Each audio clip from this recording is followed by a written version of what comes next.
city of Arvada and the police department warns parents you want to think before you buy this season. Joining us this morning in our 9 News backyard, we welcome our public information officer for Arvada, Chase Amos. Thank you so much for joining me today, Chase. Thanks for having me, and thanks for covering this issue. Yeah, of course. So you and I were just chatting. I said, this looks like an adult size, but I'm little, so I'm not a good gauge for this. You said around 16 years old, this is going to be a good size for them. Yeah, so this is technically a Class 3 e-bike, so Okay. you have to be at least 16 to operate it, and you have to wear a helmet if you are under 18 years old. Okay.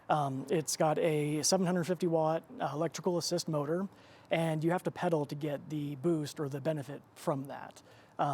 They can go up to 28 miles per hour. It's pretty fast. So you can get going, pretty quick in traffic, around other cars, other people. And speaking of traffic, this is something folks, kids, teens need to be very, very careful if they're getting these, because there are even restricted areas. These aren't necessarily allowed everywhere, and you guys have seen a lot of injuries too. Yeah, absolutely. There are laws, city ordinances in place that dictate where any of these bikes can be used.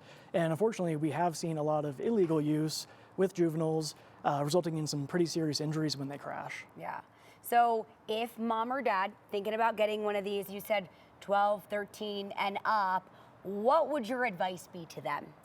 I want parents to educate themselves before they go make a major purchase and buy one of these. These can be thousands of dollars. Yeah, they're not cheap. And a lot of times you're buying something thinking, okay, this is how it can be used. This is how my kid's gonna use it. And then you come to find out, hey, it's illegal and it's pretty dangerous. Mm-hmm. I was reading too, there are maybe safer places to ride it, like a designated track or something like that. Maybe if you're first getting it and you're learning, make sure you go to an area where you're hopefully not going to hurt yourself and hopefully not hurt anyone else, Chase. Absolutely.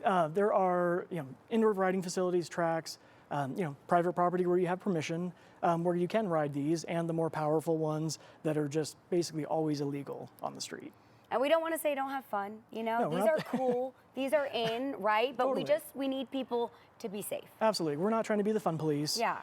We just want people to have fun and be safe and legal while they're doing it. Do you guys have some information somewhere too if people are looking, hey, I'm thinking about getting this, what do I need to know so that we are following proper protocol? Absolutely. There's tons of resources online, but we do have a webpage that kind of outlines all the different classes, where you can use them, where you can't use them. Okay. And you can find that at arvadaco.gov/unique vehicles. Beautiful.